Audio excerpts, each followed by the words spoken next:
Joël était en train de parler. Cet homme s'est approché et ils ont parlé, lui et Joël. Et je n'étais pas dans la conversation, je me tenais juste là. Et le gars s'en va, comme s'il donnait son avis sur ceci, son avis sur cela. Et Joël était juste en train de l'écouter et il n'arrêtait pas de parler.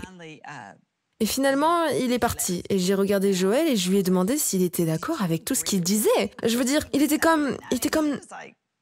Non. Et j'ai dit, eh bien, tu n'as rien dit. Et c'était il y a des années. Et je lui ai demandé pourquoi tu n'as rien dit. Et il m'a regardé et je n'oublierai jamais ça. Il m'a dit, Victoria, je n'ai pas été mis sur cette terre pour redresser tout le monde. Et ça a fait une si grande différence pour moi. C'est comme si, oh oui, je n'ai pas été mis ici pour redresser tout le monde. Et c'était vraiment une grande leçon pour moi parce que, immédiatement, on a envie de dire, eh bien, ce n'est pas nécessairement vrai. Mais quand il m'a dit ça, c'était juste un vrai moment pour moi que je n'ai jamais oublié.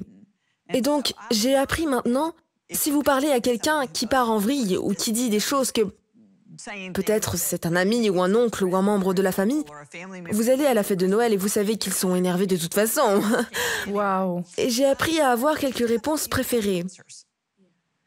Par exemple, si quelqu'un vous demande votre opinion sur quelque chose, j'ai appris à dire des choses comme « c'est très intéressant, je dois y réfléchir ». Ou simplement, vous savez, répéter quelques réponses favorites nous aide à arrêter une minute et nous ne sommes pas laissés vides. Vous savez,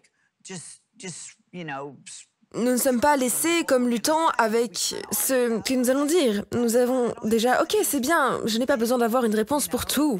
Et c'est ce que j'ai découvert, qui m'aide beaucoup et qui m'aide à me contrôler, parce que c'est vrai. Je veux dire, nous n'étions pas là pour redresser tout le monde. Et vous savez quoi?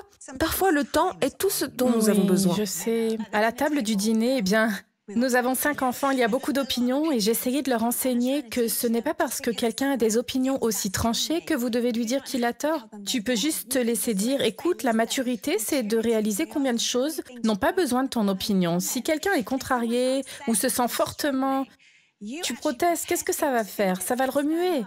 Et si tu dis un mot dur, ça va remuer la colère. Et ce n'est pas motivé par l'amour. Mais en fait, une réponse douce peut détourner la colère. Et cette personne qui a des convictions fortes, il suffit de la laisser avoir ses convictions, de les laisser sortir sans avoir besoin de les changer. J'essaye d'enseigner à mes enfants la maîtrise de soi, mais en fait, je dois les amener à la source. Parce que si je passe devant la salle de sport, ça ne me met pas en forme. Le simple fait d'être près de la salle de gym, le fait de parler de maîtrise de soi ne me rend pas plus maître de moi. C'est apprendre à mes enfants, il faut aller à la source. Je ne sais pas pour vous, mais je ne suis pas naturellement une personne calme et mesurée. Mon mari l'est, il est doux, et nous lisons que la sagesse va de pair avec la prudence et la maîtrise de soi. La prudence est cette capacité à dormir sur ses 2 oreilles. N'aimeriez-vous pas être cette personne? Je veux être cette personne qui peut juste...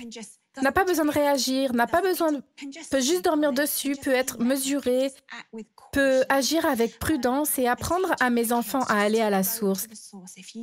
Si vous vous trouvez enflammé, agité, en colère, la colère est une émotion valable, mais il faut y réfléchir et dire « Jésus, aide-moi à répondre de manière juste et correcte. » Et alors, il n'y a pas de dégâts derrière vous. Il n'y a pas de querelle. Vous calmez la tempête, vous ne la remuez pas. Eh bien, ce sont des paroles que vous introduisez en vous aussi, quand vous y pensez. Qu'est-ce que tu écoutes? Si tu laisses les choses s'accumuler en toi, tu es comme un pétard. Tu attends juste que quelqu'un allume la mèche. Donc, je veux dire, c'est quelque chose comme, vous le dites, c'est de vraiment réfléchir à ce qui vous agite. Qu'est-ce qui vous énerve? Et donc, je pense que c'est ce que nous mettons en nous qui ressort généralement. Et en fait, je pense que c'est aussi un peu lié à la façon dont on est connecté. Et vous dites que si vous êtes un pétard, il y en a d'autres qui ont vraiment du mal à se mettre à la table, toujours. Nous avons un penchant naturel, quelle que soit la façon dont nous sommes connectés. Et parfois, cette maîtrise de soi consiste simplement à prendre le contrôle de nos entrailles et à dire « Ok, pour moi, cela ressemble à un pas en avant. » Et nous sommes toutes faites d'une manière si différente, mais parfois ce n'est pas en parlant. C'est là, si c'est là que vous êtes enclin à être. Parfois, c'est le Seigneur qui dit « J'ai mis une voix en toi pour une raison. » il est temps que tu l'utilises et tu n'es pas obligé de le faire.